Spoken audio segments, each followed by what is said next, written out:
health services so that health outcomes can be improved. And teleophthalmology, telemedicine, telehealth, all of these have been in existence from quite many years. But due to pandemic, we have a lot of traction. These are being discussed more. People have been using these platforms, and there is less hesitancy in practitioners as well as patients when they are accessing these services. So today's topic is particularly very relevant in terms of understanding efforts to improve quality, how these services can, these technologies can improve the quality of eye care services. So with us, we have Dr. Padmaja, who will be the presenter for this call, for this webinar. She is a network lead at teleophthalmology at Prasad Eye Institute. She is vitreoretinal surgeon and has specific interest in area of diabetic retinopathy. And she has over 100 publications and has great interest in building capacities of optometrists and allied ophthalmic personnels in managing diabetic retinopathy. So over to you, Dr. Padmaja. Thank you, Kriti.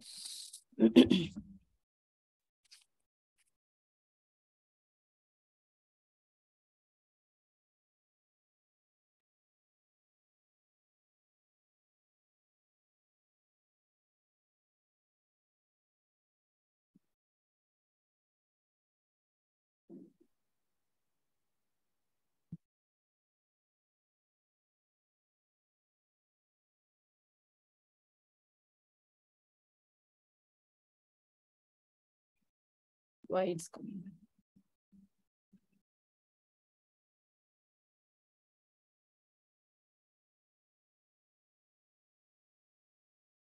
Okay.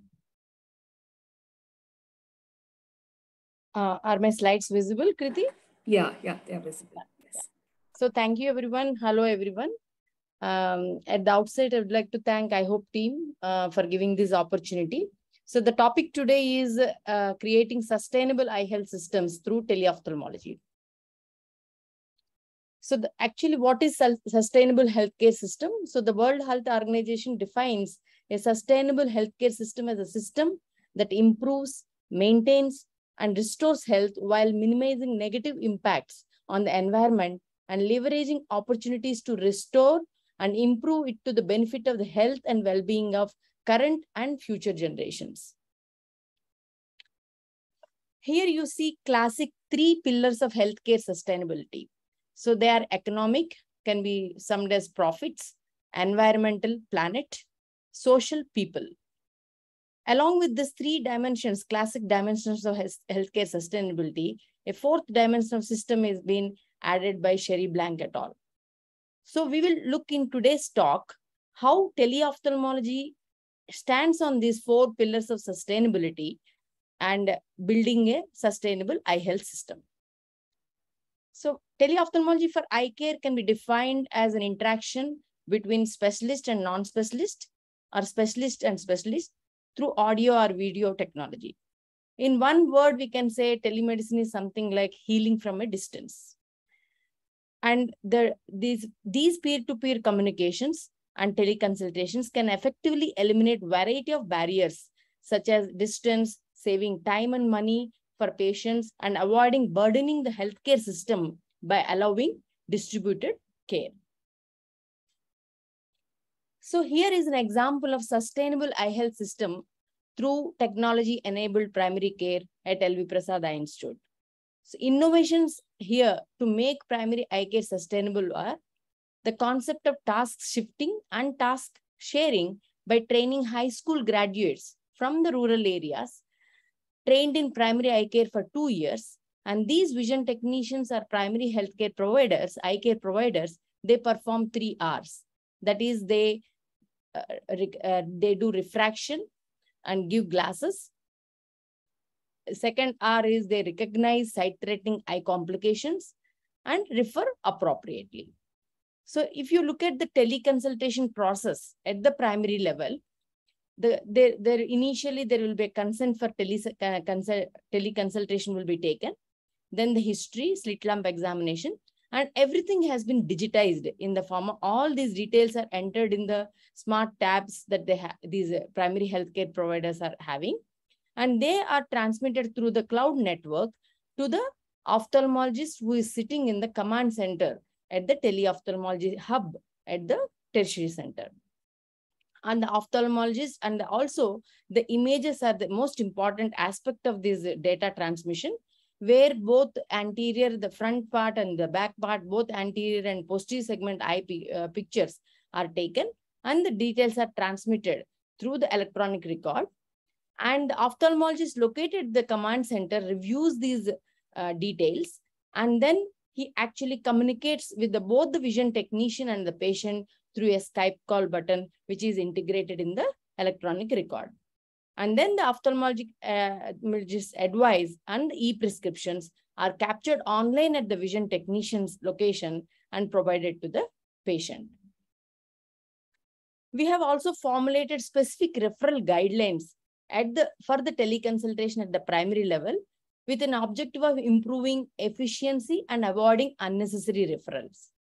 So we actually studied impact of implementing these specific referral guidelines in around 60,000 patients. And we definitely found that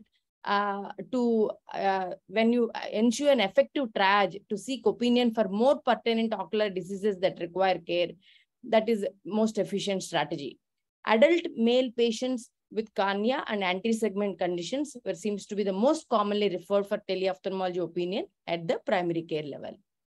Both anterior and posterior segment referral indications are shared through the pictures during orientation programs for the vision technicians.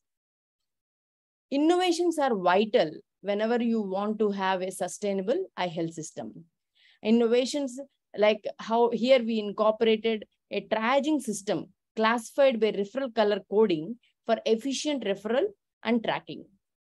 So red indicates the conditions which require immediate and urgent referral within a day to 1 week, and yellow is a semi-urgent referral, and green means the conditions which can be managed by teleconsultation alone at the vision center.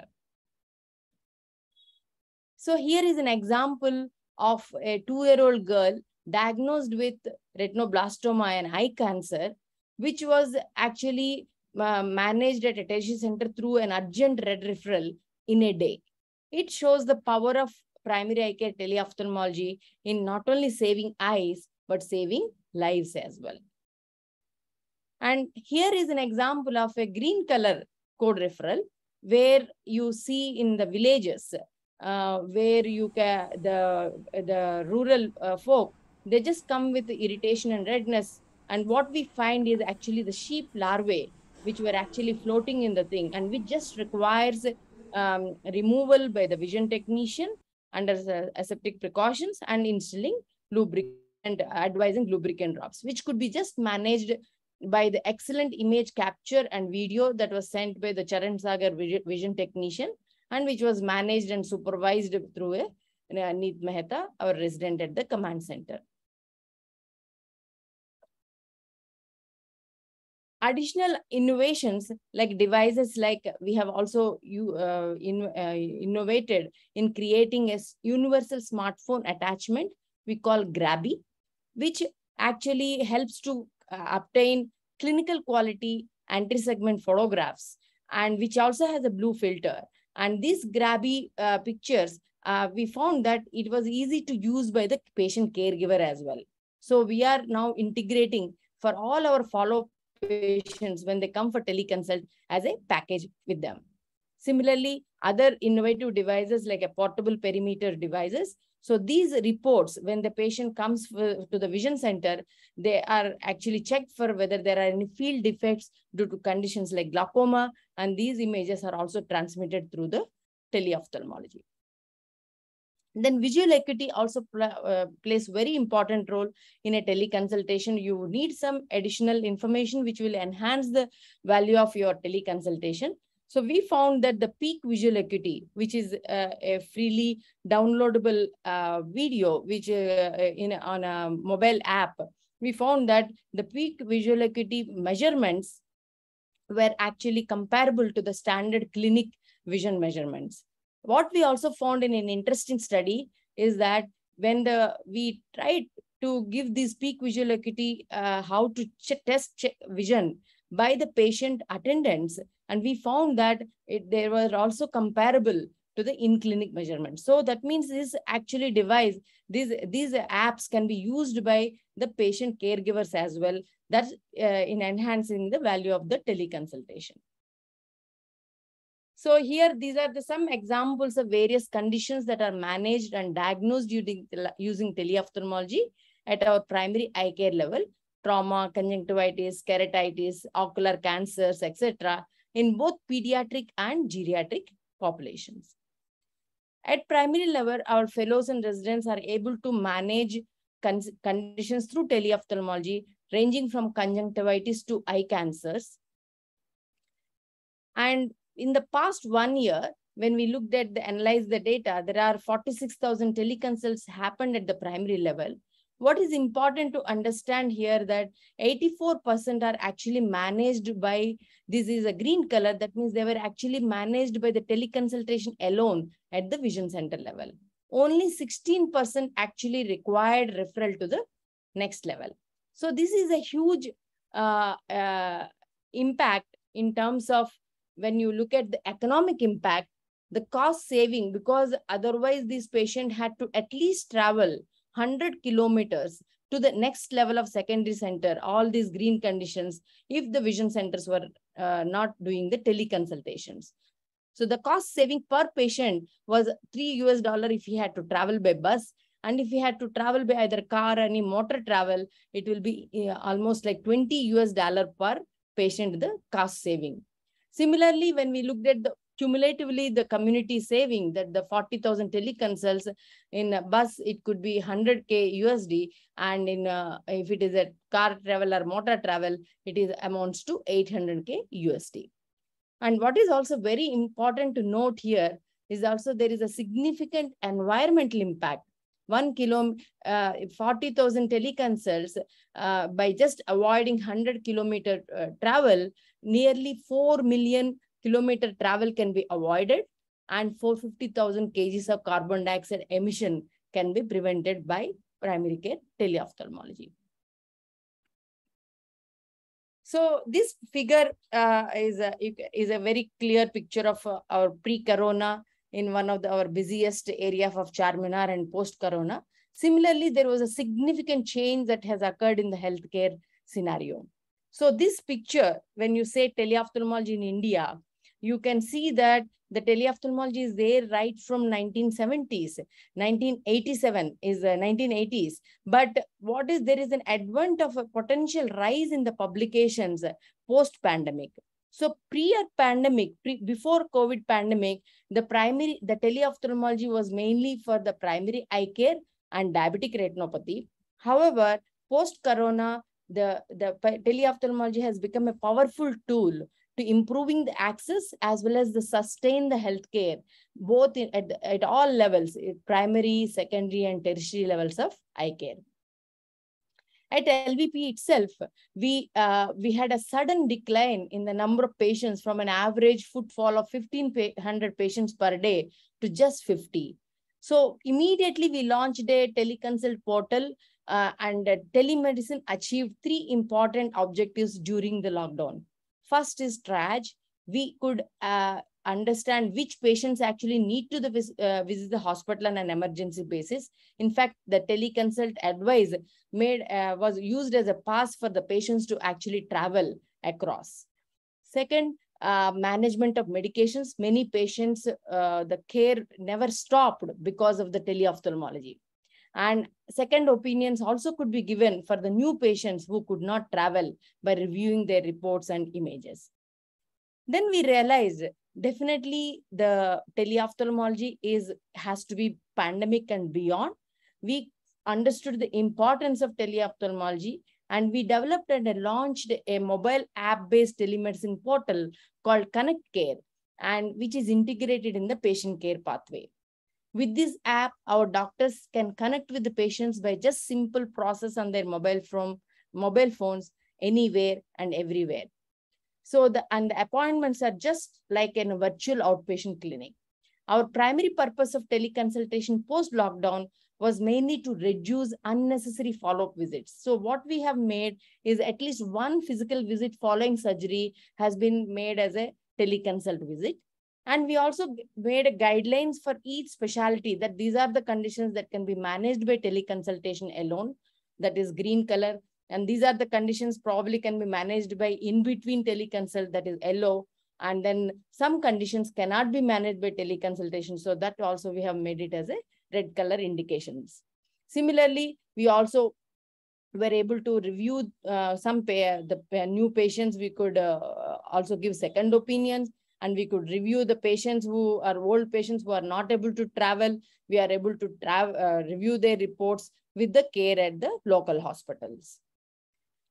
And thus, Connect Care app was born during pandemic, where now the patient can reach the doctor in 3 easy steps. That is, download the app, book an appointment, and join the call. So this is we also created a web-based portion so that the Connect Care, whatever we are seeing, is exactly looking like our electronic medical records. So this is called the Central Teleconsult Portal, which is nothing but a web-based version of Connect Care. Now where we can actually see all our patients. It's like our virtual patient, which is similar to our regular OPD patients. Now, actually, we are also having efforts are there now to integrate in our regular OPD patients also. We are actually going to have OCs, online consults. Right now, we are having a dedicated day where we are doing the online consults by everyone across the LV Prasad network at the tertiary level. So this is in nutshell, last year, around 60,000 online consultations took place between June 2020 and March 2022 across 13,200 locations. What is interesting that you can observe here is that there is a peak number of teleconsults, almost 3,000 and 4,000 per month, corresponding to the peak 2 waves of the pandemic, that is in October 2020 and May 2021. So here it just shows the importance of teleophthalmology, how it can sustain the healthcare even during this kind of adverse conditions. And this picture clearly shows, we can't say footprint, but it is something like an online print of teleconsultations from 13,000 locations across India who could reach us through online consults. We also looked at economic and environmental impact of tertiary level. And this is much more at the tertiary level because the distances will be huge than the 100 kilometers. So we calculated this, and what we found is that the total cost saving per patient was almost $70 US, and total cost saving for 15,000 patients in one campus was around $1 million US. And when you look at environmental impact, 10 million kilometer travel was avoided with reduction of 1.1 million kg of carbon dioxide emission. So does telemedicine reduce the carbon footprint of healthcare? Yes, this systematic review by Purohit et al. Clearly showed that the carbon footprint savings range between 0.7 to 372 kgs of carbon dioxide emission per consultation across all specialties through teleconsultation. And along with economic and environmental impact, a intangible benefit is again social impact and power of teleconsults. Here you can see the patients could be given teleconsult even from a train. They could get an advice, and definitely removing the barriers of the access, distance, and diagnosing a congenital cataract in a small baby, that's avoiding the blindness. And also we could also see, review many of the post-operative pictures that are shared by the caregivers from the remotest villages to both in rural as well as urban, indicating the adaptability of the technology by the population during the pandemic to reach the and access the healthcare through teleconsultation. This is a story of mucormycosis, the black fungus epidemic, where a primary retina consultant was able to provide necessary advice to a COVID patient who was admitted in ICU And also she could also take a cross consultation with the oculoplastic consultant, because of there is a cross consultation feature app is available on the Connect Care app. Similarly, this is the story of a limbal dermoid in a neonate, which was managed with the cross teleconsultation between pediatric retina and pediatric cornea specialists. Specialty eye care models. This is a Dr. Tapas from Bhubaneswar in our LVP. He is leading this effort in doing screening for retinopathy of prematurity, which is an avoidable cause of blindness in small preterm babies. So he could just do 92 preterm babies in remote rural area of Sundargarh, and which were screened in just 6 hours. You can just imagine the amount of impact it will have, where it can reach the expert advice. Similarly, definitely a sustainable healthcare is a healthcare which should be open and it should be inclusive. So here you can see our initiative is Silver Site, that is home care.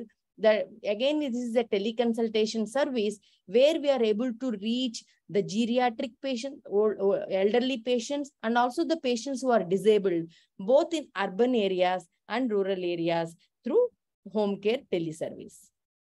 And another important area or unique specialty where our team is excelling is taking sessions of early intervention therapy or assistive technology, training the visually impaired and blind. Even during the pandemic, this service is born, and now it is going beyond it.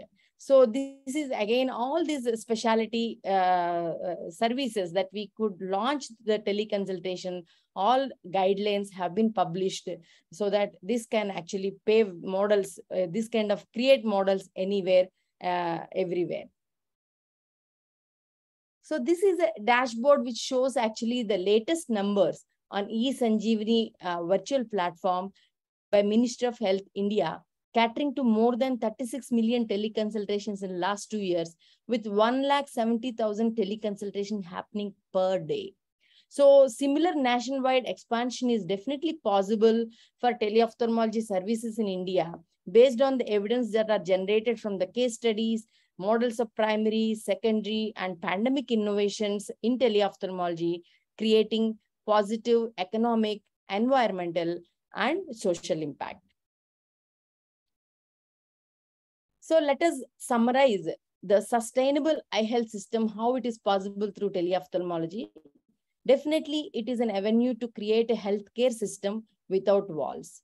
Without walls, bridging all divides, be it gender, geography, expertise, or access. Focusing on prevention, reach, and equity. Then innovations in technology, task shifting, task sharing, triage, and specialty tele eye care models are the way to create sustainable eye health systems. And definitely it is cost effective with significant economic impact, and as well as the environmental impact, aiming towards zero carbon healthcare system so that all may see. Thank you.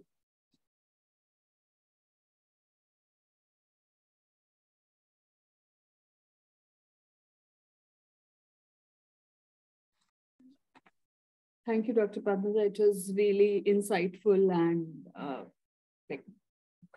it looked as seamless because you presented it so well. But I don't know, others have question. I have one question coming up to me, that there must be many challenges in, sort of arranging resources, implementing this entire thing, and doing capacity building of the people who were involved in, staff involving in using these technologies and being comfortable in using this model, because we are so used to seeing one-to-one, one-on-one, that traditional way of seeking care. So what were the challenges you faced, and how did you overcome those?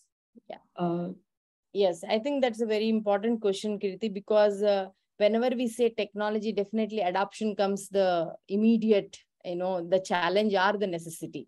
So what was the most important investment that probably we preempted or we made was actually investing in the electronic health record right from the in 2016. So actually, for any tele consultation things to happen, a sound electronic record and digitization happening will actually make things easier. Then, even then, as you said, when the lockdown happened, the first wave, we were not ready with the teleconsultation model at the tertiary. So what we have resorted, we had a phone numbers in the electronic record. And that is what our initial experience, what that was shared during lockdown was, we created Google Sheets, and all the consultants have been given that these are all the patients who are supposed to come for you for the follow-up with the phone numbers.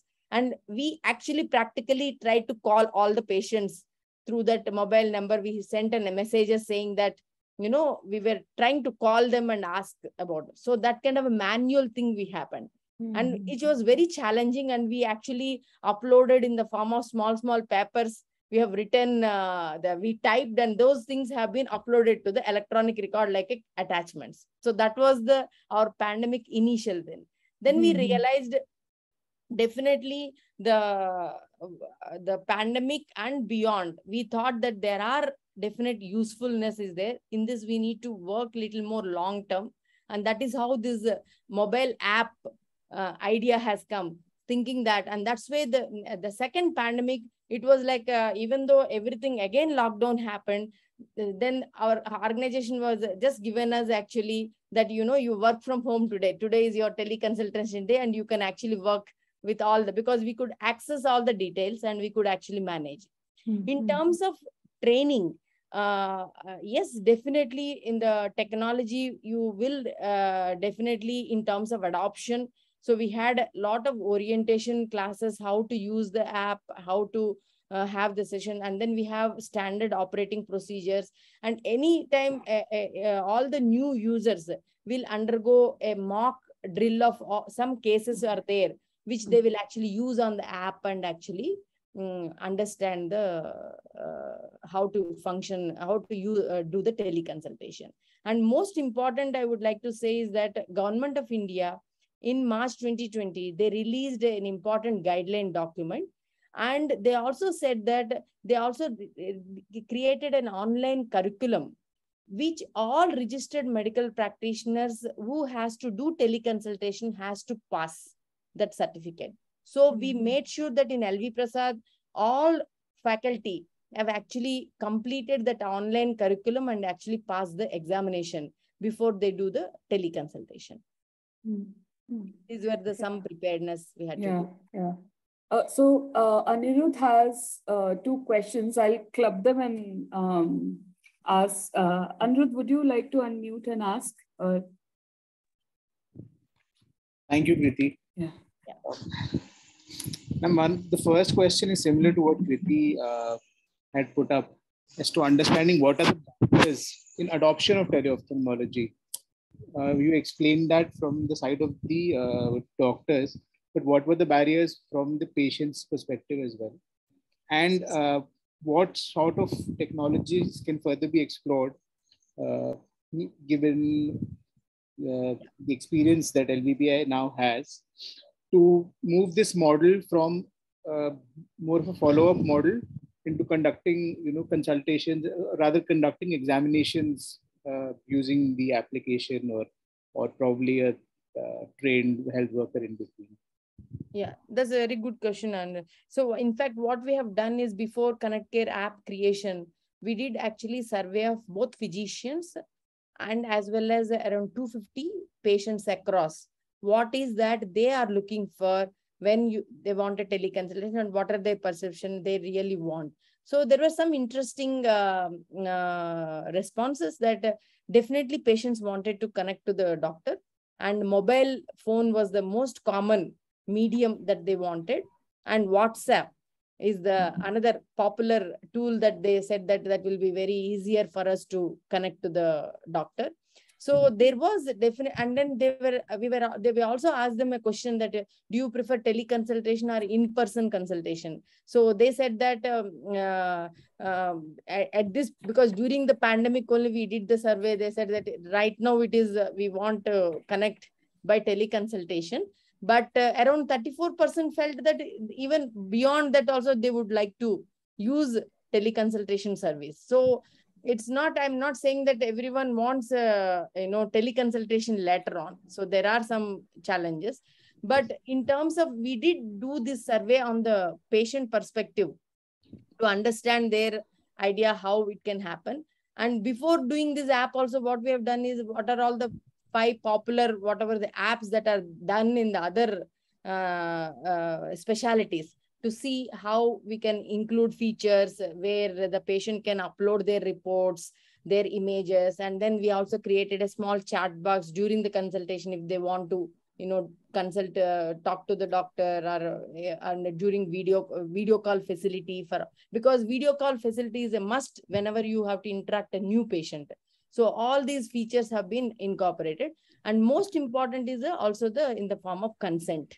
So the consent and all has to be there in the teleconsultation, and teleconsultation report has to be exactly like inpatient physical visit Yes. report.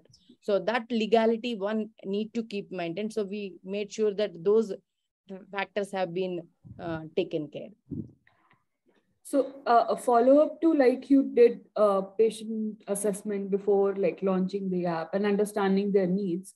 Arnaz has one question. How did you assess patient satisfaction after using the service? Or do you have any tool where you assess, or you take feedback from patients that they liked it? Or yeah.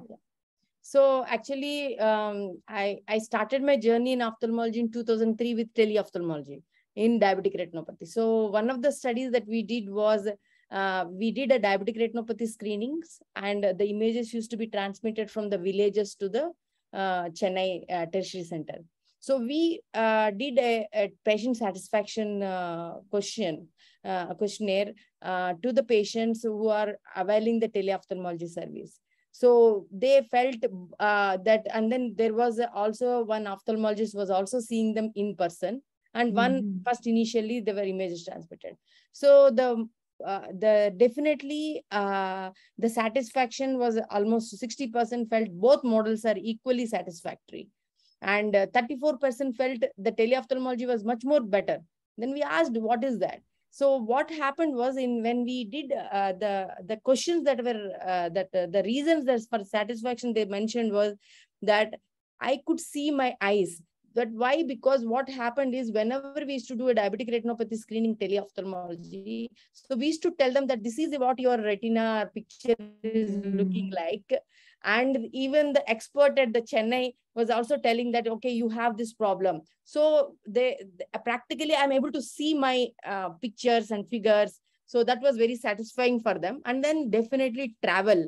And I'm able to reach expert without any travel and distance. So these were the observations told by the patients almost 20 years back. So, but the teleophthalmology, as I said, it is there, but now it is becoming much more important because of the pandemic and all, where things are there. Then we are again realizing the importance of an important, useful system, which we should try to integrate. Dr. Brajesh has one question which has multiple layers, I can say. That can doctor consult another physician or doctor as a part of telemedicine for opinions and maintaining confidentiality at the same time? So cross consultation between the two physicians. Yes. So I think, Brijesh, if you see, you also use our Connect Care app, and where we kept the cross consultation feature, and definitely the efforts are definitely in the process that, whether it is regularly, even our alumni, or our secondary center doctors, they do reach to us for the second opinions.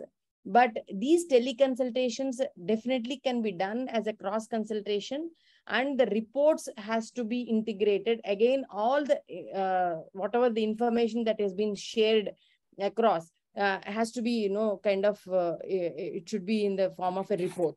But definitely cross consultation is something has a huge potential, and we do all the time. But it is very important that we are also in the LVP also, we are now trying to make it a referral doctor portal, where our alumni and as well as the local doctors can actually take opinions, and also our own secondary center network, which we do now in the form of WhatsApp communication and all. We want to make it much more standard, where in electronic medical efforts are underway to integrate in our electronic medical record. So as a follow-up to this, we see that with rise in using EMR and a lot of data being collected, there are issues around patient privacy and data security.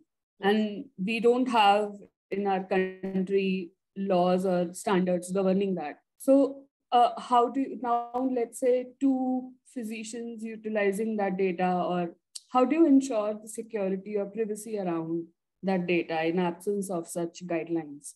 Yeah. So as I said, the March 2020, the document that is released by the government of India has a very clear mandate and how a teleconsultation should be done. And definitely the pictures or the images of the patients or anything should not be shared in platforms like Facebook or the social media or the messengers. That is not supposed to be shared. And however, during pandemic, they did allow chat boxes like WhatsApp and all, because that was the only mode with which we could connect immediately. In fact, even our rural patients, the vision technicians at the primary level, also everywhere lockdown happened. So they had also called almost 100,000 patients in the rural areas. And the rural patients could actually share if they have eye problem, they were actually sharing with their photographs that are taken with the mobile phones and in the WhatsApp, and we could get the communication.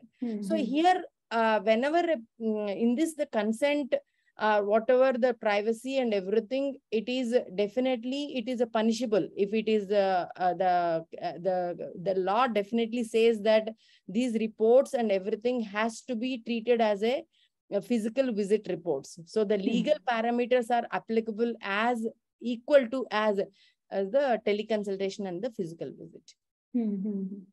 Okay. And I have so many questions. Does anybody else has any questions? Okay, I'll ask. So there is this notion that with digital technologies and these innovations and AI, which will do all modeling, which will do all, helping us in aiding in diagnosis and so on, it might replace at some point the human resource or caregivers. So care providers. So when you went on and implement, I saw in your model that there is good balance of human resources utilizing these technologies and adopting them well. But were there any challenges like this? How do you see this whole situation where these technologies, do you think they can replace human resources, or how do you deal with that? So like how the technology and everything is there, similarly AI is always there, and it's supplementing the human efforts. It is the way forward for us, especially in a country like India, where we have to reach millions and millions of population. And in the same March 2020 document, that is a very important document, where it was very clearly given that AA care pathways can be there, but the final decision or the final diagnosis and the treatment can be delivered only by the physician. So you can take the help of the AI, because there was so much AI technology has come that time, especially in the COVID pandemic, where AI models could even say that whether the COVID pneumonia is it requires hospitalization or not. Many models have come, which were actually life-saving. So, but the final decision has to be the human aspect has been involved. That is indicates that legality of using these systems. So one need to be aware that These systems, we can take the help of it, but there has to be a human. So a semi-automated AI chain is much more cost effective. That means you have an AI model and there is some where the human check is there along the pathway where you are making the decision making and delivering to the patient care. Yeah. We have two more questions. Rashi has a question that how is the attitude of ophthalmologists towards utilizing teleophthalmology, and do they face any particular barrier when they utilize these platforms? So I think, Rashi, that is a very important question, and that is what is our main operational job that we do at hospital in terms of network operations or anything, because it is not that among we have almost 13 subspecialties use this teleophthalmology and 145 users, but not all users use the teleophthalmology with the same intensity and because of various barriers. One is that now, especially after the pandemic and once the OPDs have become busier and we started seeing more physical patients, then the teleophthalmology utilization started dipping down. As you saw in the figures also, during pandemic, peak pandemic, when the patients are not able to reach, then teleophthalmology usage was much more. So now that is where what we have realized, that there are definitely now we have clear indications where we can utilize teleophthalmology. So we are now trying to create different pathways in which teleconsultation can be used. One of it was, for example, specialty care model, like where in our rural patients, we visit them, the faculty visits to the rural areas and give the delivery. But now what we are trying to do is something like a teleophthalmology model, where the faculty sits in the tertiary hospital, talks to the, like it's like a peer-to-peer teleconsultation, what Bridges talked about. So I talked to my retina fellow who is sitting at the Mudol Mudol Secondary Center, and I could see 20 patients who require retinal injections and therapy. We could just manage through a recorded Zoom session. So the tele-technology, so that kind of specialty care pathways we are looking. And also we are trying to look at how we can actually integrate this follow-up teleconsultation slots in the main OPD day itself, so that the doctor is able to actually manage the patient care in a single day. But so, we also, the app also has a flexibility. The doctors can connect them anytime, anywhere when the need arises. So we can arrange that kind of a flexibility is also there in the app. So Anirudh has a question.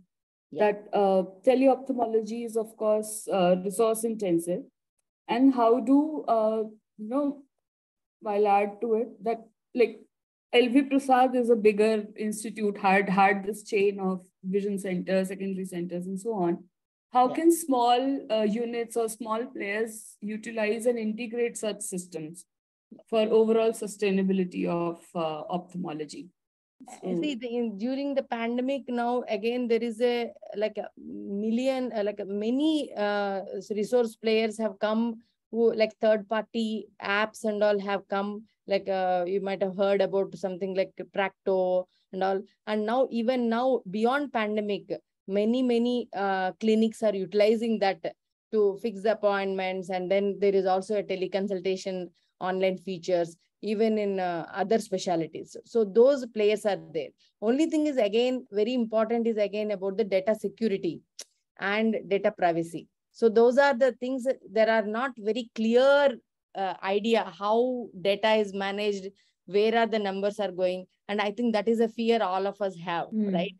So you see in a WhatsApp, you search for something and immediately in your Facebook, AI comes with showing all those, the details of bags that you wanted to buy. Or sometimes you think that there maybe it is even so those challenges are there. But I think in the interest of the healthcare and better good, definitely these many investment. But I would say one line, that everyone has to invest in a good electronic health record. I think that is the foundation for creating any teleophthalmology in an effective way. So I think that is something one should always considering digitizing their infrastructure. So Aparna has a question that can patient access their records, including notes or prescriptions from teleconsultation after the consultation is over? And how do you communicate advice or prescription to the patient for subsequent use or follow-up? Yeah. So the teleconsultation, the advice and the prescription, as I said, it is exactly like the physical visit report. So which comes comes to them as a message, SMS. And when they click it, automatically they'll be able to download the entire report with the doctor's signature and registration number and everything, and also the prescription advice. And in the app, they can actually, when they log in, they can see all their visit reports and as well as the previous the drugs. And I think Preeti asked about patient education programs. So this is something now we are trying to see. We thought because our teleconsultation app, we are mainly using for follow-up patients. We thought we will also now create small videos. As I said, one was the peak visual acuity where the patient attendant can check the vision and enter the record, and then also upload the reports. But also in terms of awareness, we are thinking that how to put eye drops. We will keep videos in the patient care app, like as a awareness material. Like similarly, lot of awareness materials about various eye conditions. Mm-hmm. Because it can be an excellent engagement tool as well in terms of health promotion and education. Right, right. And also maybe to improve digital literacy around using the app and yeah. So we're also running out of time, and anybody has any other questions, or we can. Even the government also is Indian government, like today now, right now, telemedicine conference is happening, and Ayushman Bharat and all, they are actually digitizing. So the digital India is a big thing, and in terms of the probably we all have seen in our vaccination and everything. So everything is digitized. So similarly, digital health records are no more a dream.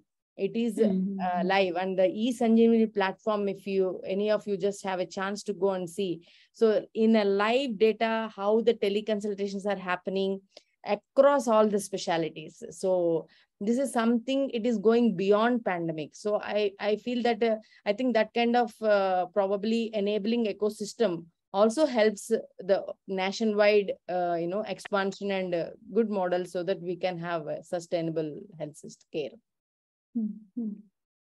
So, anybody else has any questions and points they would want to discuss? We have just 2 minutes left. And I am very sure that when we put it up on YouTube, there will be many more comments and questions, and definitely this is one of the topics. We all never used teleconsultation earlier, but now when we have also used, we also understand the whole shift to these platforms. So I think Anna's question of patient satisfaction right now, in currently what we are doing in the app is for both doctors who use the app as well as the patients who use the app. In the end, we have kept a small 3-4 questions like a survey. So their feedback and what is their experience, and is there anything they want improvement. So that actually we are able to collect the data on a day-to-day basis. And numbers have increased. I mean, obviously during pandemic the numbers were large, but even now, do you see the same numbers, or has that declined? No, not the same numbers. I would say that we have now typically on average around 1,500 to 1,600 online consultations happen every month. But that has become very there are many patients now. We have integrated in electronic medical record. So while checkout, the physician can actually see and can assess, okay, this patient is from Assam and he can't come again, can give an online consult. So that feature is there now as a option immediately in the integrated pathway. Thank you. We don't have any more questions, I suppose. We are right on time. Thank you. So we can end this discussion here, but take it on forward in other meetings and other forums. Thank you so much, Dr. Padmaja, for insightful and very, picturesque presentation. It was great to learn from you that so much is happening around. No, it's always great to engage with Kriti and Arnaj and Anirudh and my favorite Rashi, favorite IHOPE team. Thank you. Thank you, Dr. Padmaja. You are our favorite too. So thank you so much. Thanks a lot. Appreciate it. Thanks, Kriti. Thanks. Thank you. Anas. Thank you. Bye-bye. Bye, everyone.